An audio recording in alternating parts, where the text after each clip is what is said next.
E morreu na madrugada de hoje, aos 93 anos, o ex-presidente da CBF, José Maria Marim. Advogado, Marim também foi vereador da capital paulista e deputado estadual por São Paulo entre os anos 60 e 70. Vice-governador de São Paulo, Paulo Maluf, na década de 80, assumiu o governo paulista durante a disputa eleitoral em 1982. No esporte, presidiu a Federação Paulista de Futebol entre 82 e 88 e entre 2012 e 2015 esteve à frente da Confederação Brasileira. Em 2015, foi preso na Suíça após investigação de corrupção envolvendo a FIFA e levado aos Estados Unidos, onde foi condenado à prisão. Em 2020, voltou ao Brasil e foi libertado durante a pandemia da Covid-19. O corpo de Marim será velado na região central da capital paulista. A causa da morte não foi divulgada.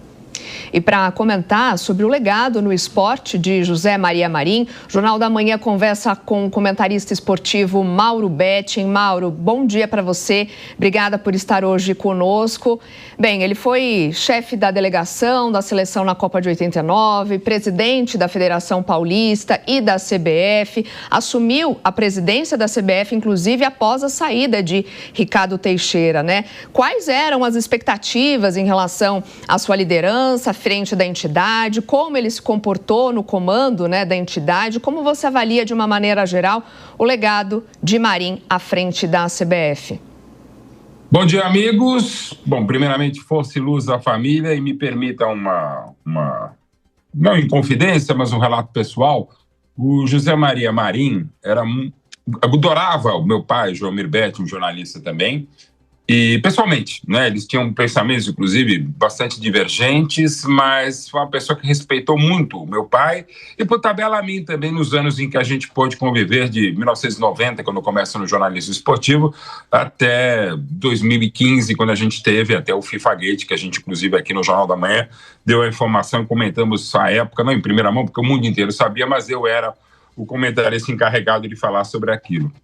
Então, eu tenho uma relação com o José Maria Marim bastante complexa, porque eu discordava praticamente de tudo que ele fazia na política, inclusive com ações, infelizmente, deploráveis, que levaram, inclusive, juntamente com o Vadir Lu, então deputado estadual na Câmara Legislativa na Assembleia Legislativa de São Paulo, às injunções políticas que levaram à prisão, tortura e morte de Vladimir Herzog há exatos 50 anos, ou inexatos 50 anos. Então, eu tinha muitos senões com o José Maria Marim e esportivamente, que é o que é mais importante aqui no caso, a gente discutia muito, mas também sou obrigado a dizer que enquanto ele foi presidente da CBF, eu fui curador do Museu da Seleção Brasileira, que há 11 anos está na sede, que um dia já se chamou José Maria Marim até o FIFA Gate de 2015. Então, eu tinha uma relação muito complexa com ele. Ao mesmo tempo que discordava totalmente politicamente da ação dele, inclusive como dirigente esportivo, ao mesmo tempo eu me reportava a ele e ao vice-presidente Marco Paulo Deonero, enquanto curador, ainda hoje curador do Museu da Seleção Brasileira, num museu feito pela Mediapro, que é uma grande empresa espanhola. Então, umas situações conflitantes da minha parte, inclusive na longa convalescência do meu pai.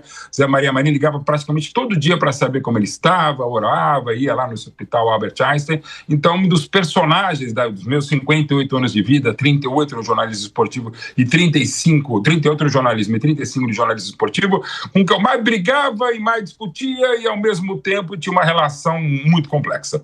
Mas para o que de fato importa, José Maria Marim foi atleta, ponta direita de São Paulo, não foi um grande jogador, mas foi um dirigente muito importante, tanto que dirigiu a Federação Paulista de 82 a 88, logo depois de deixar de ser vice-governador biônico, quando Paulo Maluf se candidatou, teve que sair como governador biônico, que foi de 79 até 82, para se candidatar então a deputado federal pelo PDS.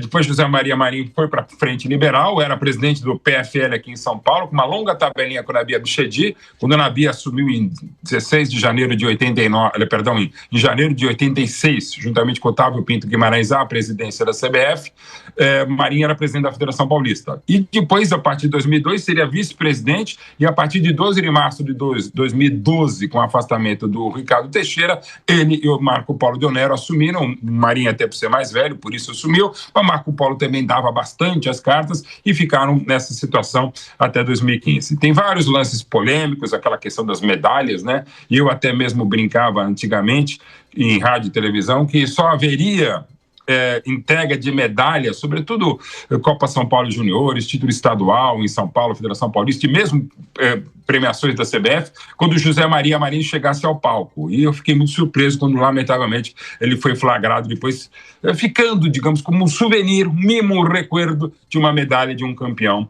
Enfim, ele fazia coleção de medalhas, inclusive pessoalmente, ele tinha várias medalhas dele, enfim, de efígies, inclusive de Jesus Cristo, de Albert Einstein, que era um dos mentores dele, pendurados no pescoço. Era uma figura bastante complexa. Como vereador ainda em São Paulo, ele em 60 e 70, ele pediu uma intervenção à CBD, logo depois da saída do comunista João Saldanha, dizendo que a CBD era um antro, mais ou menos isso, um antro de comunistas, que tinha que varrer, que era um absurdo, descalabro, e logo depois, 3 meses depois, o Brasil foi campeão do mundo em 1970. Também nessa ele estava errado, até por misturar política e economia e futebol, que nem sempre a gente mistura. Mas ele deixa um legado bastante controverso, fez coisas importantes que o Marco Polo Del Nero nesse curto período mesmo, como presidente de 2012 a 2015, até o FIFA-Gate, até ser preso, mas é uma figura evidentemente muito importante na história do esporte brasileiro. Ô Betting, nessa gestão que você menciona agora por último, foi quando aconteceu a Copa do Mundo, em que o Brasil tomou aquele famoso e terrível 7-1. Obviamente, né, que é difícil a gente pensar num período em que a CBF não esteja envolvida em alguma política ou sob alguma pressão. Mas o quanto esse período marcou também essa gestão do Marim? Bom dia para você, bem-vindo. Bom dia. Assim, não tem como não marcar, né? Ele era o presidente da CBD, né? Pois é. E um grande, perdão, da CBF. Ele gostava muito de futebol, entendia bastante de futebol, por ter sido atleta, por ter sido dirigente, ligado à região de Santa Amaro, aqui em São Paulo, ao Clube Indiano, ao São Paulo Futebol Clube do Coração, mas em momento algum São Paulo teve injunção, até onde se sabe, de José Maria Marim, presidente da Federação Paulista. Ele foi muito importante, mas assim, ele acabou marcado, como Marco Polo Del Nero, o Filipão, um pentacampeão maravilhoso, 100% em 2002, fica marcado. Mas é claro que quem ganha, empate e perde são jogadores. E dentro da organização, José Maria Marim ajudou muito, evidentemente, na organização de uma Copa que foi muito legal, dentro e fora de campo, tirando aquele 8 de julho no Mineirão, quando apanhamos de 7-1. Mas ele foi um dirigente importante, sim. Ele é menos ruim do que muitos, e não são poucos detratores falam, mas também não é tão importante como às vezes se fala, não, o José Maria Marim, enfim, é um cara que tem toda uma história, vereador, deputado estadual, governador de estado, ainda que biônico, vice-governador assumindo, quando o Paulo Maluf já falamos, tal, mas é uma figura realmente importante. Esteve em tudo que é lado, em tudo que é jogo, em tudo que é campo. Esse sabia se colocar muito bem. Conversamos com o comentarista esportivo Mauro Betting. Obrigada por estar conosco e compartilhar também com a gente, com a nossa audiência, essas histórias. Até uma próxima. Até mais tarde, quando estaremos na transmissão de Palmeiras Atlético Mineiro, aqui na Jovem Pan. Opa, maravilha. Convite feito. Um abraço, Betting.